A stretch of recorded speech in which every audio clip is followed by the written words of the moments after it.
Hey folks, Lester here. I don't ask you for much. I do not ask you for much, but today I'm going to ask you to travel with me through time. Travel with me through time. Friends, I'm not a history buff per se, but we have found another artifact, a historical action figure, a historical artifact right here on this hill behind me, and I can't wait to show it to you. I can't wait to show it to you. I'm going to take this side by side. We're going to drive over, look at it together, and I want to talk about a little bit of history that happened right here, which makes my imagination just come alive with why and how. And y'all want to travel with me? Would y'all want to just travel with me and just kind of like travel back into time? We can still have a shower and a bath this afternoon. I promise you, no outhouses. You can be back to the comforts of your own home in no time. But for now, travel with me, please, okay? Come on, this is gonna be fun. Curry cam. What is that? I don't know. Looks like a ball bearing. Where'd you find it at? Over there by that tree where I was smoking my cigarette. Huh. What do you guys think that is? I don't know what that is. You hang on to it. I don't want to. We'll give it to Lester. Yeah, we'll give it to Lester. Cool.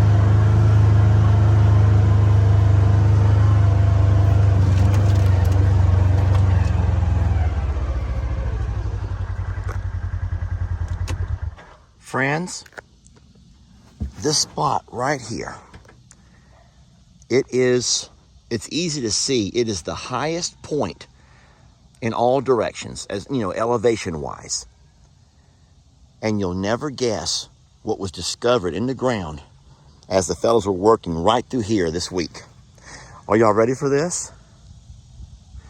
Bum, bum, bum. Now you're probably saying, Lester, so y'all have discovered a ball bearing. All right, so the hill that we're standing on is part of the property that we recently had cleared. Mr. Leo and his team came in and took out a whole lot of the small stuff and left us some of the big trees for shading. Then we had the guys come by and do the hydro seeding. So what you see all across the ground over here is the hydro seeding. Now it was just finished today, and so we haven't obviously got any grass to come up yet, but that will happen with time. But that's not the point of the story. I want you to notice that this point where I'm standing is one of the highest points of all of the property. You can look around and you can realize real fast how much higher we're standing here than the land around us. And that right there, I think, is key to what was discovered right here in this area. You ready for this? I am pulling it out of my pocket now. Bum, bum, bum. You're saying, so Lester, y'all have discovered a ball bearing. Woohoo. My friends, this is not a ball bearing. As a matter of fact, I didn't know what it was until I did quite a bit of research. Listen to me. This right here is a Civil War era cannonball. Yes, this right here is a Civil War era cannonball. We're going to talk a whole lot more about this. And I can't wait to show you some stuff that I discovered and what I found. But listen to me. Let me give you a little bit of an idea of where we're standing in relation to what we've already discovered on the property, in relation to what we know about history. Okay, my dad would be a whole lot better at telling this story, but I'm going to try to do it justice and give you my best.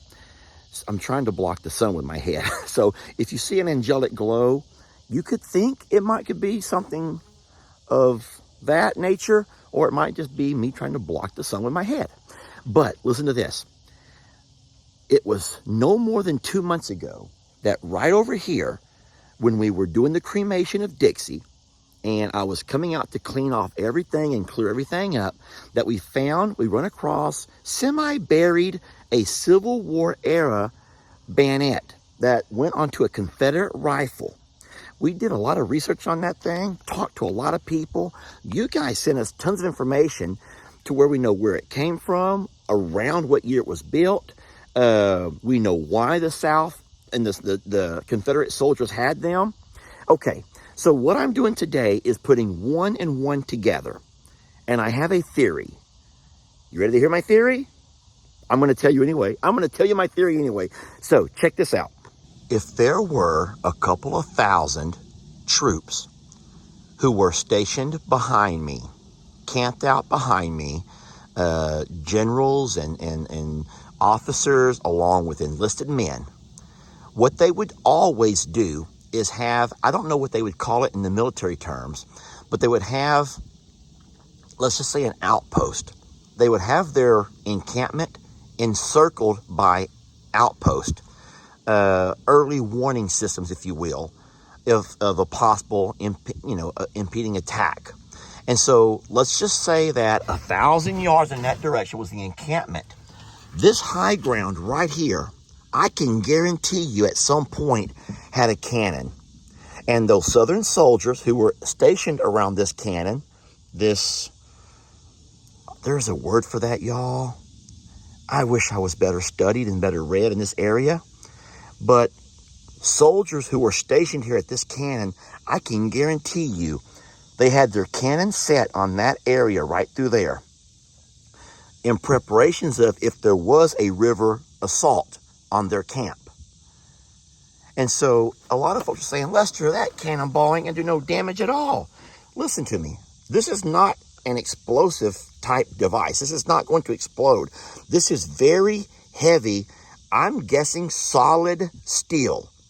And so it might not be of the type of explosive device that hits and explodes, but it is the kind that is going to go through you.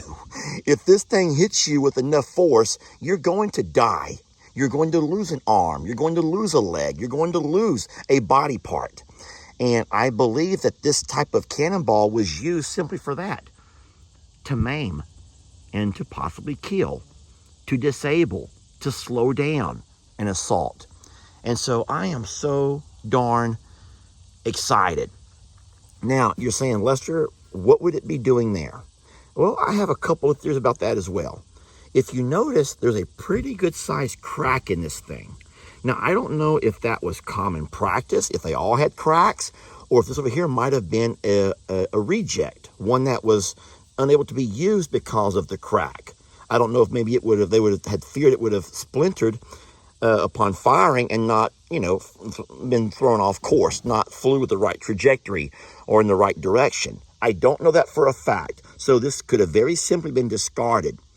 So I have already talked to you about the site of Smithfield multiple times. We've even flown my drone from our yard across over to it. Can I do that again?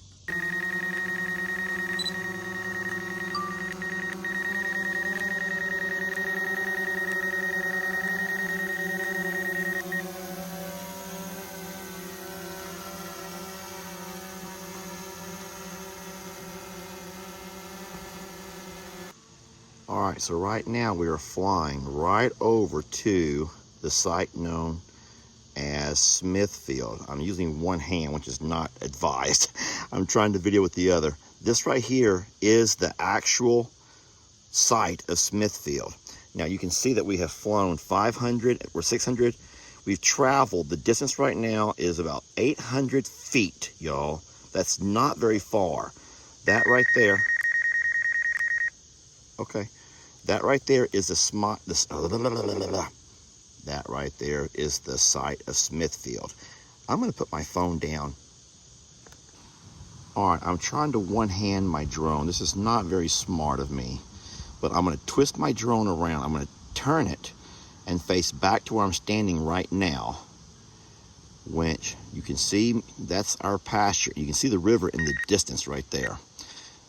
So I am exactly, I know it's hard for you to see, but 862 feet from where I am right now. All right, so what I want to find out now is this. If there was, hold on. If there was in fact an artillery outpost right here, how far is it from here to the river? we're gonna fly the drone back and find that out. All right, so as of right now, the drone is right overhead. Okay, what we're gonna do now though is fly the drone. There it is, right up above those limbs. Now we're gonna fly the drone towards the river. Let me raise my camera up a little bit. There's the river right there. You can see it as it makes the bend. Now the setting sun's gonna be a little bit of a problem.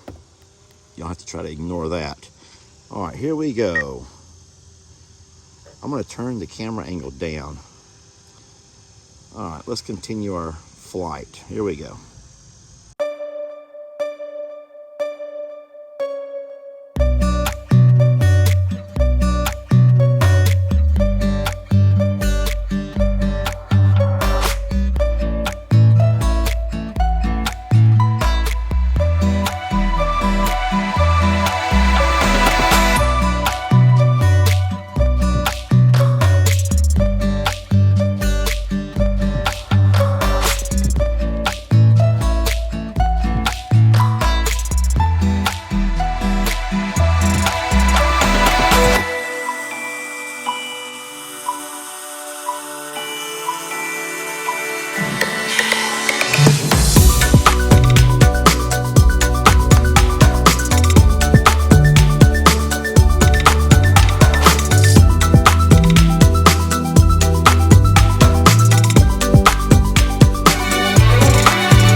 So looky here, we've traveled about 800 foot this direction as well. So guys, 800, so let's just say 900. So 900 and 900, that's easy, 1800. Let's just add a little bit to that. Let's just say 2,000 feet. And so the riverbank to right where I'm at right over here now is, let's just say 1,000 feet from the river.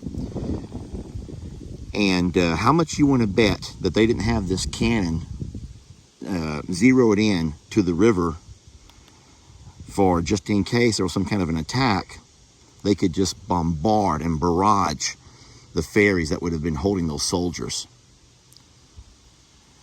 And then they probably had an additional setting on their cannons to allow it to lower down to where if troops did make their way up the hill, they would meet another barrage of firing right around through here somewhere once they top the hill.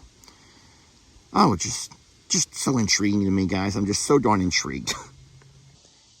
Now listen, y'all, this is in the 1860s.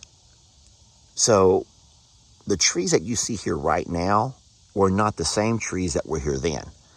As a matter of fact, what I would have imagined the soldiers would have done is their own Corps of Engineers would have came by ahead of time and cleared out a lane.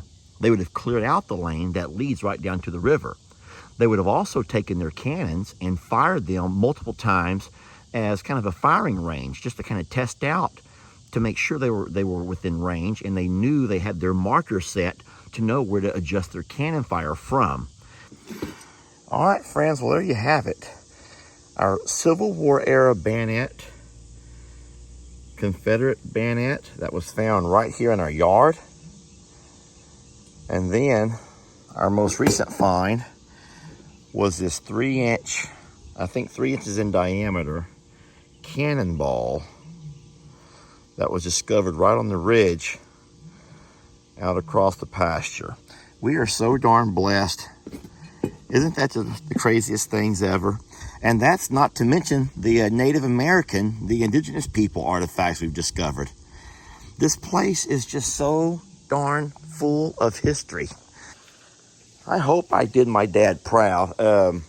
My dad is a masterful storyteller, and I know he has a lot more eloquent way of saying things that he wants to talk about, but we are so enchanted. I'm just in wonder.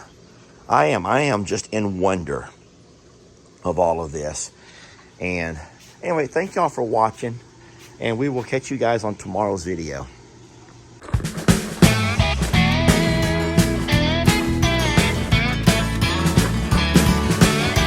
Don't let your troubles fester. Come watch Longhorn Lester. Yeah, something like that.